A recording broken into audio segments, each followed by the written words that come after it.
welcome to GLP-1 Chronicles. If you're new here, welcome, and if you've watched any of my other previous videos, thanks for coming back. I am 58 years old, postmenopausal, and I've been on a GLP-1 medication for the past 2.5 years. I've actually been on both Mounjaro and Ozempic at different times, and I've lost over 100 pounds. So as you can see, I've relocated. I'm actually in my bedroom. Today it's very dreary, very rainy out. So the bedroom actually has the best light, and it's the quietest room in the house at the moment. So here we are.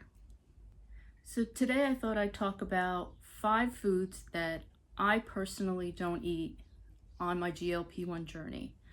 Later on in the video, I'm going to share my very surprising weigh-in this week.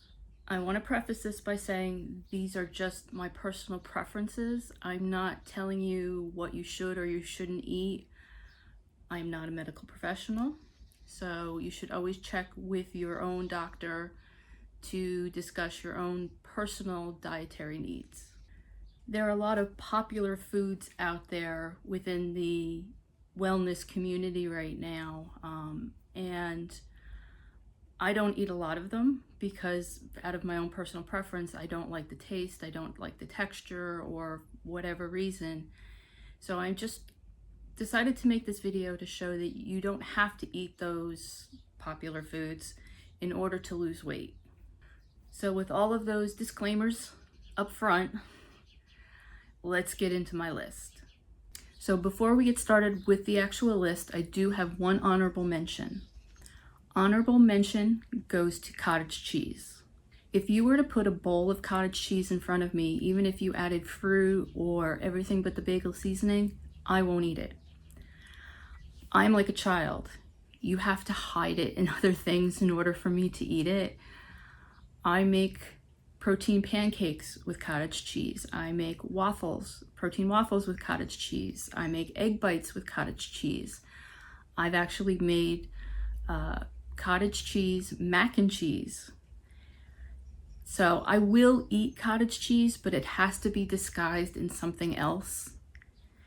And I think the reason for this is when I was younger, my mom was trying to get me to eat cottage cheese. I was already starting to show signs of being overweight, and she was trying to encourage me to lose weight, not in a mean or destructive way.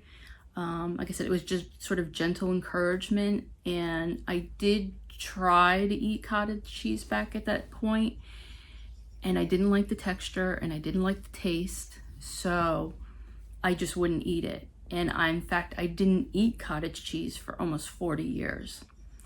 A couple of years ago, I was looking for something different to have for breakfast. I was tired of having the same old thing all the time.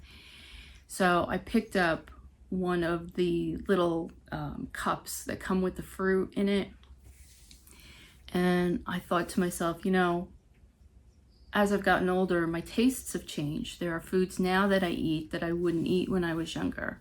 Something like broccoli. I hated broccoli when I was a kid. I love it now. So I said, you know, let me give cottage cheese a try. And I tried it, and I still hated it. So as long as I disguise it in something else, I can eat it no problem. I just won't eat a dish of cottage cheese. So that's why it's an honorable mention. It's not part of my top 5. Number 5 on my list are beans. Now, the caveat on this one is that I will eat black beans or refried beans, but just kidney beans or any of the other kinds of beans, I'm not a fan, so I don't eat them. Number 4. Number 4 goes in kind of hand in hand with beans. I don't like chickpeas or garbanzo beans. I don't like hummus. I don't like roasted chickpeas. I will, on occasion, very rarely have falafel. We have a nice Greek restaurant near us that makes falafel, and I've had that several times. It's been quite a few years since I've had it though. So I will eat falafel, but on the whole, I'm not a fan of chickpeas. Number 3, it's actually not food, but it's very popular and everybody shows how they make it. So I just thought I'd include it on this list. And I get a lot of strange looks and comments when I say that I don't drink this beverage. I don't drink coffee at all. I don't like the smell of it. I don't like the taste of it. Ice cream is one of my trigger foods. I won't even eat coffee ice cream. That's how much I dislike coffee. I had coffee once, and I was in my 20s when I had tried it for the first time, and I actually got nauseous from drinking it. So I am one of the few people in the world that does not drink coffee, and it makes for kind of a awkward situation. My husband and I used to go out for breakfast on the weekends, and we'd go to a local diner, and you know, the waitress or the waiter would come over and they just sort of assume that you want coffee, and I'd always have to stop them and say, no, please, can I have tea instead? And I always got like a weird look. I know people just seem to think it's odd that I don't like coffee, but I can't stomach it, and even the smell bothers me. Okay, the top 2 foods on my list, I'm sure I'm gonna get some grief about, but that's okay. Personal preference, remember, it's just stuff that I don't personally like. Number 2 is salmon. I'm not a big fish eater. I will eat, occasionally I'll eat whitefish, some sort of whitefish, or I do eat tuna fish out of the can. I cannot stomach the thought of eating like a tuna steak. Warm tuna just gives me the heebie-jeebies. But beyond that, salmon in particular, I don't know. It just does not appeal to me at all. I did try it once. I actually have tried everything that's on this list. I've tried, and I don't like. It's not just, you know, I randomly decided I don't like any of this stuff, but I've tried all of these foods and I don't like them. Salmon, texture, smell, taste, all of it I don't like. It's funny because I will eat shellfish. I'll eat shrimp, crab, lobster, but generally just fish in general, but specifically salmon, not for me. And number 1 on the list, this one I'm gonna get a lot of grief for, I think. Avocados. I have tried avocados, just slices of avocados. I've tried guacamole. I've tried avocado toast. Do not like. There's something about the texture that I don't like. And so it's funny because we'll go to a Mexican restaurant, you know, and I always have no guacamole, please. And if they do put guacamole on whatever I order, it goes right to my husband. I can't even look at it. It just, I don't know what it is about avocado. I just don't like it. Okay, so that's my top 5. Pretty surprising, right? Is there a food that's popular in the wellness space right now that you don't like or you don't eat? If so, leave a comment down below. I'd love to hear some of the things that people just will not eat. And remember, just because an influencer thinks it's a great thing, if you don't like it, don't force yourself to eat it. Eat what you love in moderation. And remember, I've lost over 110 pounds not eating these foods. So I have been able to find other nutrient-dense foods, lean proteins, vegetables, and you can still lose weight without eating them. I'm proof of that. Okay, so controversy over. Hopefully I don't get too roasted in the comments, and like I said, personal preference. Everybody has different tastes, and these are just the things that I don't enjoy, and I'm not going to force myself to eat them if I don't enjoy them.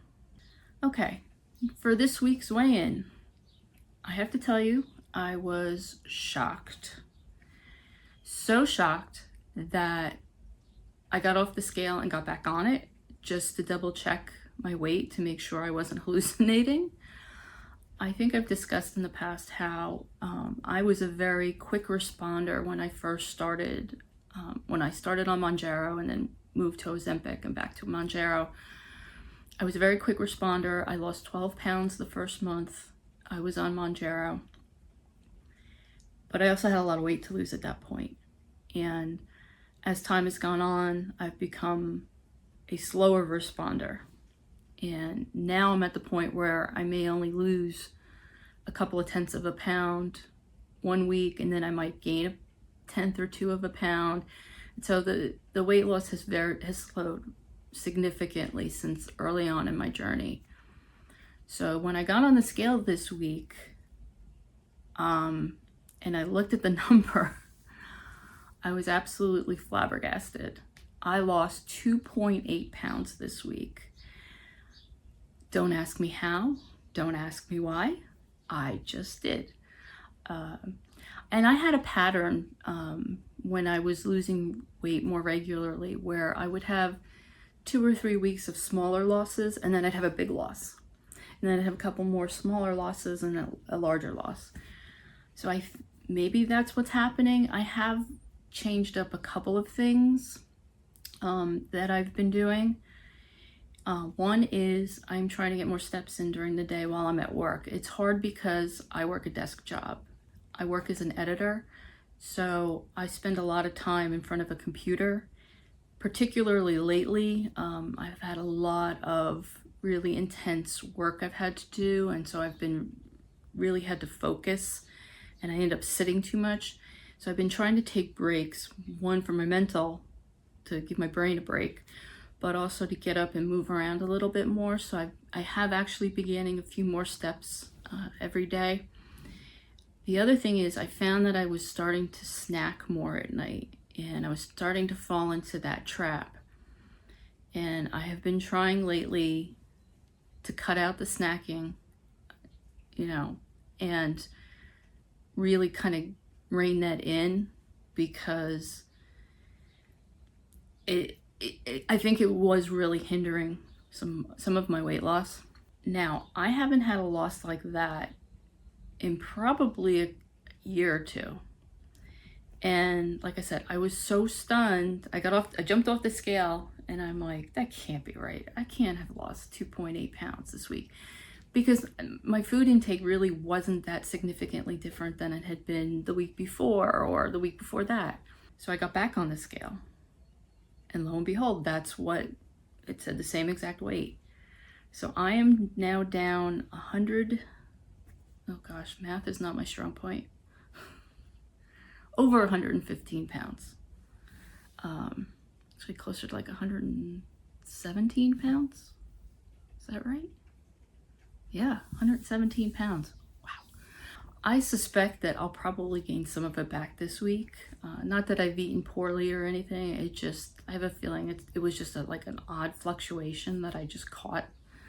I'm not complaining, mind you, because it was nice to see that particular number on the scale, but we'll see what happens next week. So how was your week? Did you have a good weigh-in? Let me know down in the comments. And also, like I said, share any food that you don't eat out of personal preference. I don't feel that we should attach moral standards to food. Nothing is bad or good. You can eat whatever you wish in moderation. But if there's certain foods that are popular right now, especially in the wellness space, that you just don't like, put it down in the comments. Let's talk about it. And you'll get no judgment from me, because, if you saw my list, I don't like a lot of the popular foods that are out there right now. So if you enjoyed this video, I'd appreciate it if you give me the thumbs up and consider subscribing. I hope you have a great rest of your week. I'll see you next time. Take care.